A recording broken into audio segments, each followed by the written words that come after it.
The bills are set down for second reading. No bills have been introduced, so the House now comes to questions for oral answer. And the first question stands in the name of Todd McClay. Thank you, Mr. Speaker. To the Minister of Finance, what progress has the government made with its economic program in 2012? The Hon Steven Joyce. Mr. Speaker, on behalf of the Minister of Finance, the government is making very good progress in the face of very significant ongoing global economic challenges. The government was re-elected with a clear plan to build a faster growing economy that can encourage businesses to invest and grow. We are focused on four main priorities: responsibly manage the government's finances so we can return to surplus and repay debt, push ahead with a wide-ranging program of microeconomic reform to create a more productive and competitive economy, drive better results and better value from public services, and support the rebuild of our second largest city after its earthquakes. New Zealanders can be reassured that this government is absolutely focused on creating more opportunities to grow the economy, unlike the Greens' Labour opposition, which is constantly turning down. Order. Supplementary. Todd McClay. Thank you. To the Minister, what progress is the government making with responsibly managing its finances so it can return to surplus, start repaying debt and build a buffer against future shocks? The Hon Steven Joyce. Mr. Speaker, on behalf of the Minister of Finance, once again the government is making very good progress. On coming into office in late 2008, the government was presented with forecasts showing permanent structural deficits and ever-increasing government debt. This government has worked hard to turn that situation around by reining in new spending, reprioritising existing spending to deliver better results, and that's all despite the extra costs that come from the Canterbury earthquakes. The Crown's operating deficit before gains and losses was $9.2 billion in the year ended June 2012, half of the $18.4 billion in the previous year, and the latest forecast will be included in the half-year update next Tuesday. The government has set a target of returning to surplus in 14-15. That's very important so we can reduce debt to more prudent levels and build resilience to future shocks. Todd McClay.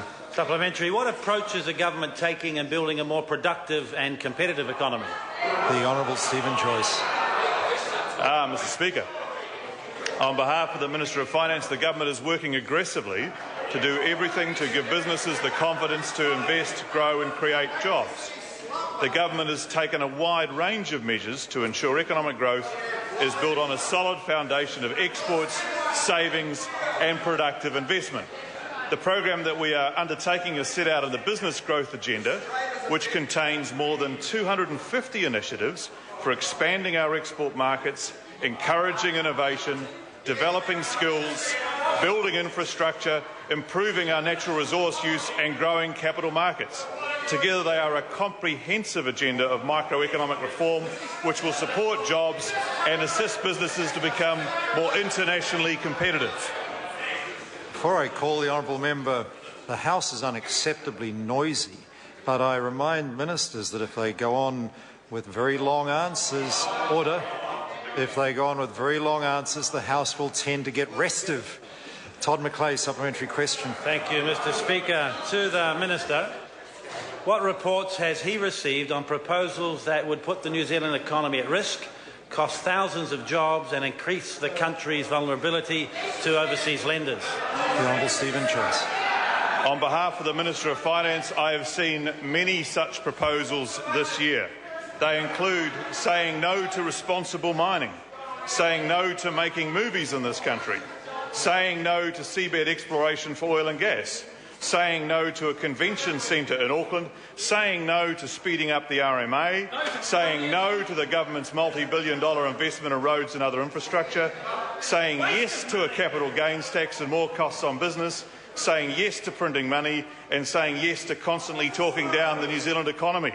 That economic prescription would cost thousands of jobs. It's called voodoo economics and it's what the Green Labour opposition wants for New Zealand. The Honourable David Parker. After 4 years as Minister of Finance, what does the Minister of Finance regard as his greatest failure?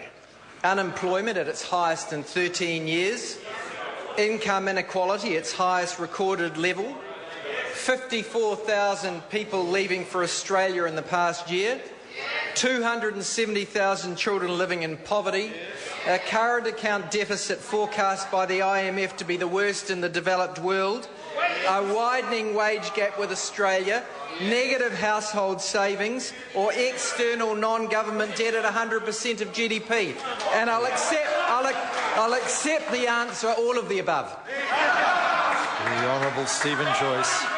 Mr Speaker, on behalf of the Minister of Finance, I think the member has inadvertently laid out exactly why the Labor Party is not trusted to be the government of New Zealand, because most of the stuff he said is completely wrong, and most of the stuff he said was actually worse under the Labor government, including the balance of payments. And he has the cheek to sit there and pretend the GFC didn't happen and that the government hasn't faced the Christchurch earthquakes. And as long as he stays on Planet Labor, he'll stay over there on Planet Opposition benches. Order.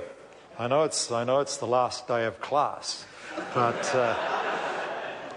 the House is just too. The House is just too noisy. Now, it's no particular member's fault. There's no way I could stop a lengthy question because you had a lot of lengthy answers. And what I'd ask members to be mindful of is we shouldn't have too long questions and we shouldn't have too long answers. And we just need to be a little more reasonable with interjections. Question number 2, Dr. Russell Norman. Thank you, Mr Speaker. My question is to the Prime